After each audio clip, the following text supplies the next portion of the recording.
Hello friend and dear student, आइए आप सबका स्वागत है अपने यूट्यूब चैनल मधु फार्मा पे। जैसा कि जो हमारे बी फॉर्म फोर्थ सेमेस्टर के जितने भी स्टूडेंट हैं उनका एग्ज़ाम बहुत ही करीब, बहुत ही जल्द आ चुका है। तो आज हम अपने सब्जेक्ट मेडिसिनल केमिस्ट्री फर्स्ट के लॉन्ग और short important question with solution की बात करेंगे, जो आपका यूनिट फर्स्ट और सेकेंड है। ठीक है, तो हम सिलेबस आपको दिखा दें। जो यूनिट फर्स्ट और सेकेंड है, सबसे यूनिट फर्स्ट में क्या है, introduction to medicinal chemistry, history, ये सब, आयोनाइजेशन, सॉल्युबिलिटी, ये सब है। जियोमेट्रिकल आइसोमेरिज्म ये है, ड्रग मेटाबॉलिज्म है, और प्रिंसिपल उसका है फेज फर्स्ट और सेकेंड, ये सब है।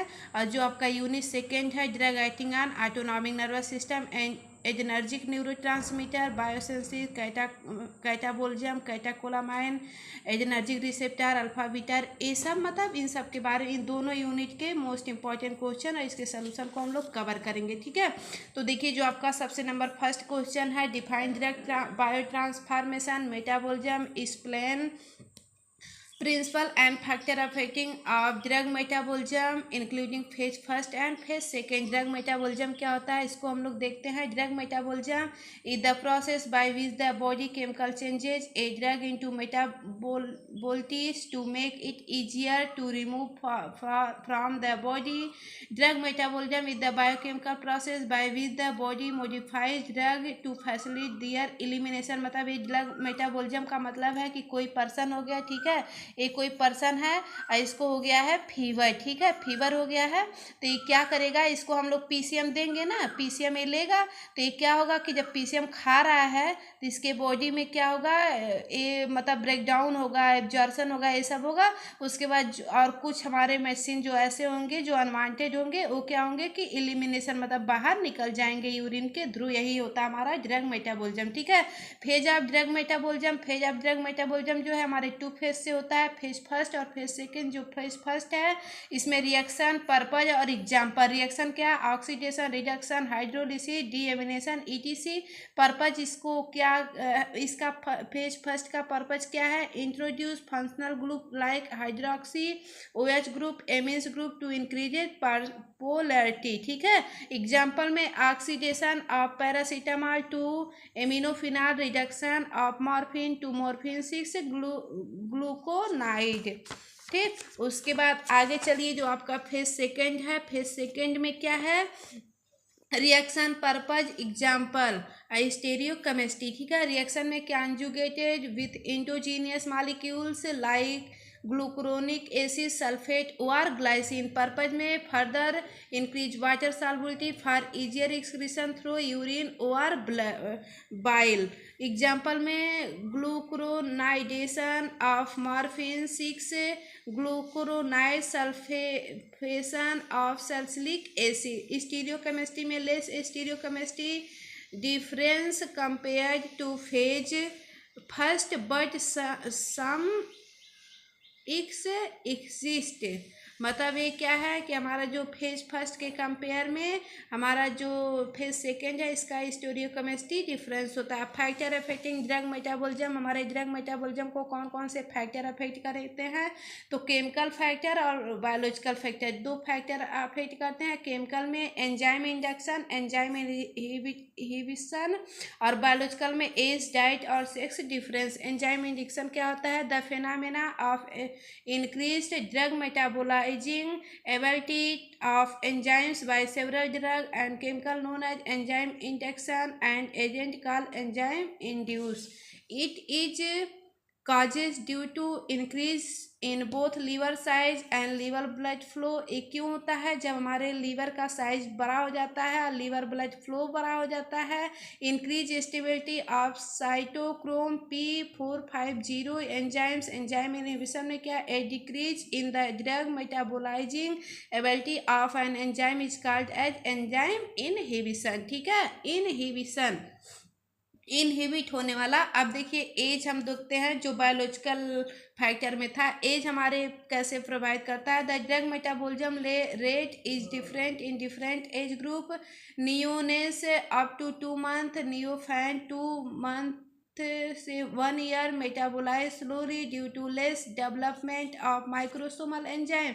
जो हमारे 2 से 1 ईयर तक बच्चे होते हैं उनको नियोफेंट बोला जाता है, और इनमें मेटाबॉलिज्म जो होता है स्लो होता है क्योंकि माइक्रोसोमल एंजाइम उनके बॉडी में डेवलप नहीं हुई रहती। चिल्ड्रेन 1 ईयर से 12 ईयर तक मेटाबॉलिज्म फास्ट होता है और एल्डर पर्सन मेटाबॉलिज्म स्लो होता है। ठीक है। Diet, the enzyme content activity and altered by a dietary component, low protein diet, slow metabolism, high protein diet, rapid metabolism. Sex difference, it also affect drug metabolism. Example, benzodiazepine metabolize slow in women than men. जो हमारे man होते हैं इसके compare में women's में metabolism slow होता है, metabolism rapid in man than women, और मेटाबॉलिज्म जो होता है हमारे मैन का तेज होता है वोमेंस के कंपेयर में। ठीक है। उसके बाद आगे हम लोग देखते हैं आगे अगला क्वेश्चन। आई होप आपको फर्स्ट वाला क्वेश्चन समझ में आया होगा और आपका एग्जाम बहुत करीब आ चुका है इसलिए मैं फास्ट बता रही हूँ आपको। जो आपका सेकेंड क्वेश्चन है, physiological properties in relation to biological action, ionisation, partition coefficient, hydrogen bonding, protein bonding. Physiochemical properties in reaction in biological action, इसमें क्या है, here we now about the role of some physical and chemical properties in our body in their biological action. जो biological action होता है इसमें हमारे physical और chemical properties दोनों ऐड होते हैं हमारे बॉडी के अंदर, उसी को ही क्या बोलते हैं, फिजियोलॉजिकल प्रॉपर्टीज बोलते हैं। इसमें क्या होता है, ionisation, solubility, partition coefficient, hydrogen bonding, protein binding, chelation, bio stereo optical, geometrical, isomerism. ठीक है। अब हम लोग देखते हैं आयोनाइजेशन, ये आपका बहुत ही इंपॉर्टेंट है। Ionisation it is a process by which a atom molecules acquire a negative और पॉजिटिव चार्ज बाय गोइंग और losing electron, the result charge molecule called ion. मतलब यही क्या है, देखिए ए हो गया, ये हमारा आयोनाइज्ड है, आयोनाइजेशन हुआ, ए पॉजिटिव और निगेटिव में आयोनाइज हो गया। जैसे हमारे यहाँ पे कोई भी कंपाउंड ले लें, सोडियम क्लोराइड ले लें, उसके बाद यानी प्लस या माइनस में कन्वर्ट होगा। ठीक है। Ionisation affect drug absorption, distribution और एक्सक्रीशन। जो हमारा आयोनाइजेशन होता है हमारे एब्जॉर्प्शन, डिस्ट्रीब्यूशन और एक्सक्रीशन पे मतलब इफेक्ट देता है। The ionisation of a drug depend on pH of the media. Solubility क्या होता है, सॉल्बिलिटी मतलब सॉल्युबल होना। ठीक है। हायर सॉल्बिलिटी होगी बेटर एब्जॉर्प्शन होगा, बेटर एबिलिटी होगी, वही solubility is the ability of a drug to dissolve in a solvent usually water to form a uniform solution. A drug must be soluble to be absorbed and slow therapeutic action, higher solubility, better absorption, better ability. Types of solubility, इसमें क्या है, aqueous solubility, lipid solubility। aqueous में क्या है, solubility in water। Lipid में क्या है, solubility in fat and oils। Factor affecting solubility, कौन कौन से फैक्टर हमारे solubility पे अफेक्ट करते हैं, nature of drug, pH of medium, particle size, temperature, salt formation, ये सब हो गया। Method of improve solubility of drug, structural modification, use of co solvent. ठीक है। उसके बाद अगला जो आपका है third number, surfactant complexation partition coefficient. क्या होता है, पार्टीशन कोफिशिएंट का मतलब है, जैसे देखिए कोई हमारा ऐसे वो है, मतलब ग्लास ही ले लीजिए, इसमें क्या है, वाटर भी रख दीजिए और आयल भी रख दीजिए, तो देखिएगा आयल का एक लेयर ऐसे बन जाएगा और वाटर यहाँ नीचे हो जाएगा, यही हमारा पार्टीशन कोफिशिएंट होता है। इसका देखिए partition coefficient is the ratio of drug concentration in oil water phase at equilibrium and indicate in lipid solubility। Mathematical expression में P equal to concentration of drug in oil phase, concentration of drug in aqueous phase, मतलब दोनों phase में इनको दिखाया गया। It measures lipophilicity of a drug, lipophilicity of drug हमारे इसको दिखाता है। If P value is high then drug is more lipid soluble, मतलब पी वैल्यू इसका जो है ये हाइयर होता है, P value is low then drug is more water solubility. जब वाटर की सॉल्युबिलिटी लो होगी तो हमारा जो वाटर सॉल्युबिलिटी होगा ये इंक्रीज हो जाएगा। ठीक है। उसके बाद हम लोग देखते हैं it affect absorption distribution बायोबिलिटी of the drug, और पार्टीशन कोफिशिएंट भी जो है ये भी हमारे डिस्ट्रीब्यूशन एब्जॉर्प्शन और बायोबिलिटी इन सब पे भी अफेक्ट करता है। फैक्टर अफेक्टिंग हमारे जो पार्टीशन कोफिशिएंट है इस पे कौन कौन से फैक्टर अफेक्ट करते हैं, तो pH of medium, nature of drug, chemical structure, temperature, hydrogen bonding. अब हम लोग देखते हैं हाइड्रोजन बॉन्डिंग क्या होती है। हाइड्रोजन बॉन्डिंग आपके दिमाग में आ रहा होगा कि हाइड्रोजन बॉन्डिंग मतलब हमारा जो हाइड्रोजन है किसी अदर ग्रुप से ऐड हो जाए, वही हमारी हाइड्रोजन बॉन्डिंग होती है। Hydrogen bonding is a weak attractive force between molecules. जो हमारी हाइड्रोजन बॉन्डिंग होती है एक हमारे weak attractive force of molecules को आकर when hydrogen is attached to electronegative atom like oxygen, nitrogen और fluorine. Hydrogen bonding is weaker than covalent bond but stronger than van der Waals force. और ये क्या होता है कि हमारी जो हाइड्रोजन बॉन्डिंग होती है वीक होती है, कोवैलेंट बॉन्ड से बनी होती है, स्ट्रॉन्गर होती है वैन डर वाल्स फोर्स से। It play an important role in drug receptor binding, और ये ड्रग रिसेप्टर से बाइंड हो जाती है। हमारी जो हाइड्रोजन बॉन्डिंग होती है टू टाइप्स की होती है, इंटरमॉलिकुलर और इंट्रामॉलिकुलर। इंटरमॉलिकुलर जो होता है हाइड्रोजन बॉन्डिंग आकर टू आर मोर मॉलिक्यूल, जो हमारी हाइड्रोजन बॉन्डिंग होती है वो हमारे टू आर मोर मॉलिक्यूल से ऐड होती है। देखिए यहाँ पे हमारी हाइड्रोजन बॉन्डिंग होगी जिसको इंटरमॉलिकुलर बोला जाता है, और इंट्रामॉलिकुलर क्या होता है, hydrogen bonding occurs with in two atoms of the same molecules, मतलब ये दो एटम से ऐड होंगे और सेम मॉलिक्यूल से। देखिए यहाँ पे भी हमारे ऑक्सीजन हाइड्रोक्सी ग्रुप यहाँ पे भी, और यहाँ ओ बेंजीनिक से ऐड है। हमारे इंटरमॉलिक प्रोटीन बॉन्डिंग क्या होती है, protein bonding refer to the attachment of a drug to plasma protein in the blood. जो हमारी प्रोटीन बाइंडिंग होती है ये हमारे अटैचमेंट होती है ड्रग से और प्लाज्मा प्रोटीन से। जो हमारे ब्लड में प्लाज्मा प्रोटीन पाया जाता है उसी को ही प्रोटीन बॉन्डिंग बोला जाता है। The main plasma protein involve are albumin, A1 acid, glycoprotein and lipoprotein. और जो हमारे प्लाज्मा प्रोटीन होते हैं उसमें एल्ब्यूमिन पाया जाता है जिसको ग्लाइकोप्रोटीन और लाइपोप्रोटीन के नाम से भी जाना जाता है। Acid drug mainly bind with albumin, जो हमारे एसिड ड्रग होते हैं एल्ब्यूमिन से बाइंड होते हैं। Basic drug mainly bind with albumin, जो हमारे बेसिक ड्रग होते हैं वो भी हमारे एल्ब्यूमिन से बाइंड होते हैं। Drug protein binding is usually reversible, और जो हमारे ड्रग प्रोटीन होते हैं यूजुअली रिवर्सिबल होते हैं। देखिए यहाँ पे हमारे प्रोटीन हो गए, हमारे ड्रग हो गए, दोनों कंबाइन होकर प्रोटीन ड्रग बाइंडिंग बना रहे हैं। ठीक है, आप लोग ऐसे ही इतना ही लिखिएगा एग्जाम में जितना बता रहे हैं। ठीक है, बस ऐसे ही केवल समझते रहिए। High protein binding increase duration of atom. Chelation क्या होता है, chelation is the formation a stable complex between a metal ion and molecules called a chelating agent. The chelating agent bind the metal ion then two or more ions are atom। मतलब chelating agent का मतलब ऐसे देखिए बीच में हमारा एक carbon हो गया और इसके इधर उधर डिफरेंट टाइप्स के हमारे एटम्स लगे हों, यही हमारा क्या हो गया, चिलेशन हो गया। ठीक है, बायो आइसोमेरिज्म क्या होता है, bio isomerism is the replacement of an atom और group in other molecules with another a group having similar biological properties. If is widely used in drug design and medicinal chemistry। बायोआइसोमेरिज्म क्या होता है, इसमें क्या होता है कि हमारे डिफरेंट टाइप्स के ग्रुप पाए जाते हैं और उसमें क्या होता है कि चाहे जो ग्रुप मतलब उसको एक रिप्लेस करके दूसरे ग्रुप को लगा दिया जाए, वही हमारा बायो आइसोमेरिज्म होता है। Optical and geometrical isomerism, optical and geometrical isomerism क्या होता है, optical isomerism occur due to the presence of a chiral carbon atom. इसमें एक कायरल कार्बन एटम पाए जाते हैं। एक chiral atom is attach to 4 different group. एक कायरल एटम जो होता है हमारे 4 डिफरेंट ग्रुप को ऐड किया जाता है, जो यहाँ पे डायग्राम अभी बताएं हम। Optical isomerism are non superimposable mirror image to each other. इसमें सुपर इम्पोजेबल मिरर नहीं होता है। Geometrical isomerism occur due to restricted rotation around a double bond और रिंग स्ट्रक्चर, और स्ट्रक्चर और रोटेशन अराउंड होता है, डबल बॉन्ड से बना होता है। It is commonly seen in alkenes, और एल्केन से ऐड होते हैं। Geometrical isomerism are of cis and trans type, सिस और ट्रांस टाइप्स के होते हैं। अब अगला क्वेश्चन, आई होप आपको इतना समझ में आएगा। हम लोग अब तीसरी क्वेश्चन की बात करेंगे।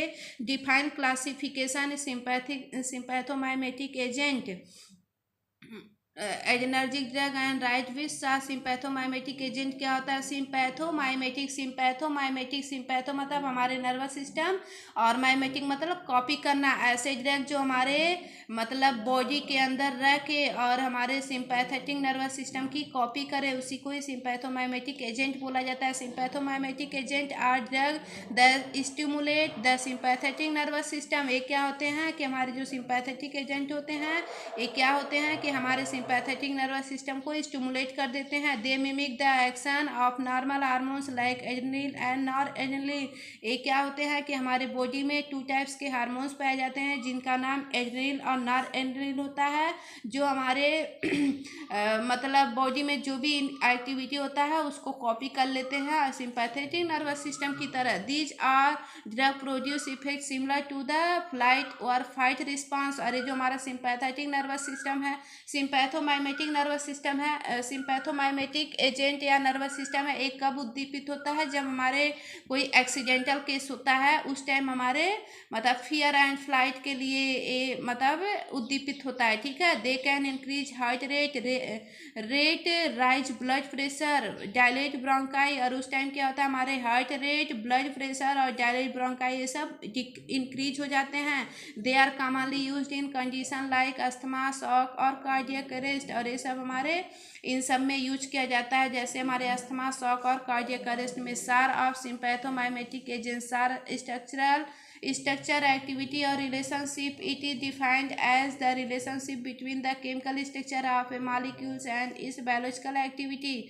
और ये क्या होते हैं कि हमारे मॉलिक्यूल्स और केमिकल स्ट्रक्चर इन सब की एक्टिविटी को भी शो करते हैं। This allow modification of the effect or potency of substance by changing its chemical structure। और ये हमारे केमिकल स्ट्रक्चर को भी अपने अंदर मॉडिफाई करते रहते हैं सिंपैथोमाइमेटिक एजेंट और ड्रग। इसका देखिए यहाँ पे डायग्राम मैंने बनाया है। यहाँ पे बेंजीन रिंग हो गया, हाइड्रोक्सी ग्रुप 2 जगह ऐड हुए हैं, CH OH और CH2NH2। जो हमारी ये बेंजीन रिंग है, इसको कैटाकोला रिंग या एरोमेटिक रिंग बोला जाता है। ये हमारा बीटा कार्बन हो गया, यहाँ हमारे अल्फा कार्बन, यहाँ पे हमारे एमीन ग्रुप। इस डायग्राम को आप लोग जरूर बनाइएगा। उसके बाद फिर आगे चलिए। आगे जो आपका है structurally substitution modification is possible on catechol, aromatic ring, beta carbon, alpha carbon, amine group. Substitution on aromatic ring, सबसे पहले presence of hydroxy group of alternate 3-4 position gives maximum alpha beta activity, absence of these group alpha beta activity also their potency। और यहाँ पे phenyl epinephrine है less potency, epinephrine या adrenaline मोर potency. जो phenyl epinephrine है, देखिए यहाँ benzene ring, hydroxy यहाँ NH और CH3, यही हमारा फिनाइल इपिनेफ्रिन है, लेस पोटेंसी होता है। इपिनेफ्रिन में देखिए सेम है, यहाँ पे हमारे हाइड्रोक्सी ग्रुप 2 लगे हैं, बेंजीन रिंग हो गया, OH NH CH3 पूरा इतना सेम है, बस यही एक हाइड्रोक्सी ग्रुप लगा देंगे तो हमारा इपिनेफ्रिन या एड्रेनलिन मतलब इसी के मोर पोटेंसी होता है, ठीक है। But unsaturated without OH group aromatic ring easily cross blood brain barrier and have more central nervous system activity। Amphetamine यहाँ पे देखिए डायग्राम बना है, benzene ring, CH2OH CH3NH2। Substitution of beta carbon में hydroxy group attach on beta carbon decrease central nervous system activity due to lower lipid solubility of the drug. इसमें क्या होता है, जब बीटा कार्बन पे हमारे सेंट्रल नर्वस सिस्टम की activity जो होती है lower lipid solubility of the drug, but increases the alpha beta activity ephedrine. Substitution on alpha carbon, drug having substitution on alpha carbon block then metabolism, decrease activity of mechanism, longer duration of action। amphetamine substitution on amine group, the amino group is essential but tertiary or poor direction agonist, primary and secondary amino group high inverse selectivity activity, more the size of alkali substitution higher will be beta selective action and lower alpha selective selectivity, isoprenaline, salbutamol, ETC. अब देखिए हम लोग fourth question की बात करते हैं। 3 question आपको बहुत ही अच्छे से मैंने बताया, समझ में आया होगा आप लोगों को। अब फोर्थ वाली क्वेश्चन जो है, write the synthesis of salbutamol and phenyl epinephrine. Salbutamol क्या होता है? White crystalline powder kept in well closed container and protected from light. Salbutamol जो होता है वाइट कलर का होता है, क्रिस्टलाइन पाउडर होता है, क्लोज कंटेनर में इसको रखा जाता है, इसको लाइट से हम लोग प्रोटेक्ट रखते हैं, ठीक है। अब इसका हम सिंथेसिस देख लेते हैं। 2 हाइड्रोक्सी, इसको आप लोगों को तैयार करना पड़ेगा, 2-3 बार आप लोग लिखेंगे तभी तैयार होगा। 2 हाइड्रोक्सी बेंजाइल अल्कोहल। हम लोगों का भी एग्जाम था तो हम लोग बहुत बार इसको लिखे थे, तब जाके मतलब अच्छे से लिखे थे exam time. 2 hydroxy benzyl alcohol, यहाँ पे हमारे बेंजीन हो गए, OH हो गए, CH2OH हो गया, plus chloro acetyl alcohol Cl, C double bond CH2Cl minus HCl। यहाँ पे फिर क्या हो गया? इंटरमीडिएट बन गया benzene ring CH2OH, OH, C double bond CH2Cl, 2 methyl propane 2 amine. उसके बाद यहाँ पे C सब तरफ CH3 यहाँ NH3 इंटरमीडिएट बन गया benzene ring CH2OH, OH, C double bond CH2 NH, C 3 इस पे लगा है मिथिल ग्रुप, इसका रिडक्शन हो गया, साल्बुटामॉल बन गया। यहाँ पे देखिए benzene ring OH, CH2OH, CH, CH2 NH, OH, यहाँ C साल्बुटामॉल बन गया, ठीक है। अब चलिए आगे हम लोग देखते हैं। Mechanism of action, directly bind with B2 receptor, B2 receptor से बाइंड हो जाता है। Use to relax uterine smooth muscles and to delay premature labour, orally for relief of bronchospasm. Phenyl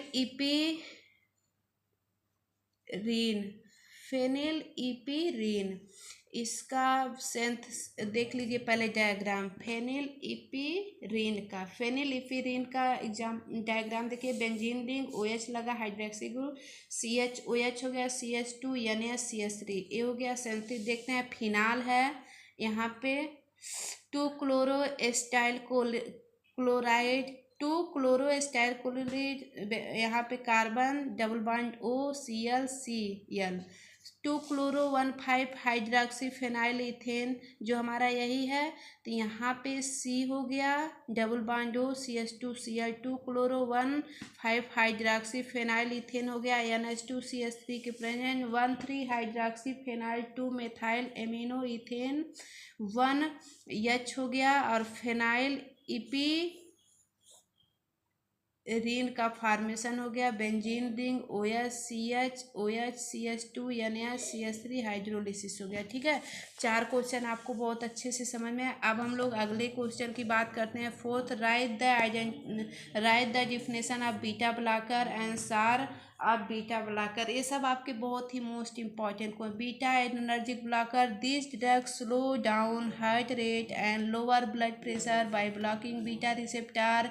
this drug mostly used as antihypertensive agent. Beta adrenergic blocker, आप लोग channel को like और subscribe जरूर करिएगा, और इसको बहुत ही अच्छे से देखिएगा, बहुत ही ज़बरदस्त तरीके से आपको समझ में आएगा, और आप लोग एग्जाम में ऐसे ही जाके छाप दीजिएगा। Beta adrenergic blocker, propranolol, atenolol, बेंजोकोल, bisoprolol, esmolol, metoprolol, labetalol, कन्वेटोल।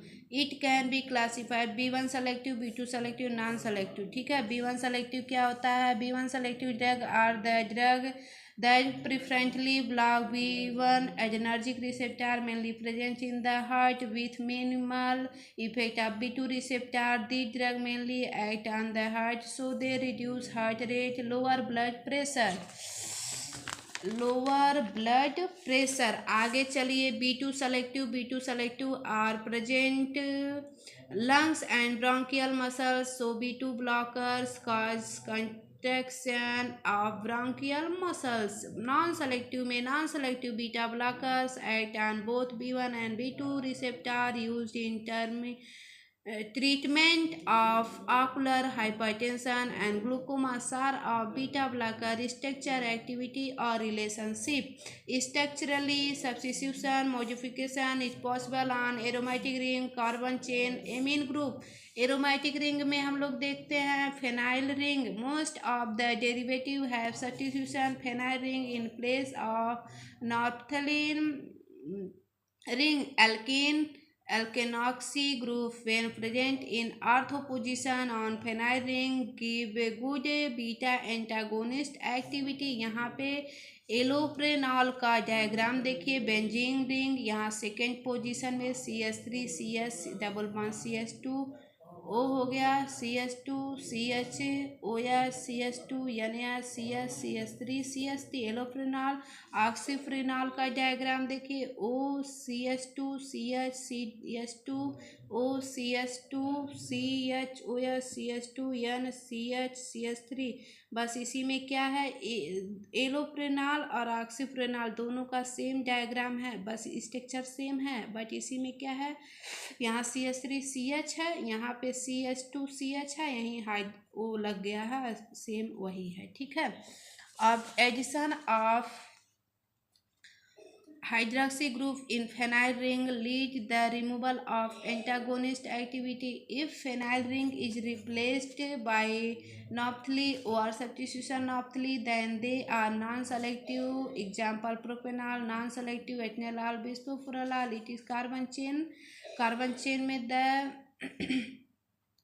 the OCH2 group is placed between the aromatic ring and another amine side chain, increases activity or essential for the activity. If there are hydrogen in place of OCH2, then compound now as aryl ethanol amines amino group. If isopropyl and T-butyl group present on amino group, then it provides nucleophilicity to the amino group. तो I hope, मैं आशा करती हूँ कि आपको 5 question बहुत ही बेहतर तरीके से समझ में आएगा. और ये 5 ही क्वेश्चन आपके यूनिट फर्स्ट और सेकंड के मोस्ट इम्पॉर्टेंट क्वेश्चन हैं. तो आप लोग इसको वॉच कर लीजिएगा और आप लोग ऐसे ही जाके अपने एग्ज़ाम में लिख दीजिएगा. और जल्द ही मैं जो यूनिट थर्ड और फोर्थ और फिफ्थ है उसका भी वीडियोज लेके आने वाली हूँ. Thank you so much all of you. आप लोग चैनल को लाइक और सब्सक्राइब ज़रूर करिएगा जितने लोग भी फर्स्ट डे होगा. ठीक है. Thank you so much all of you.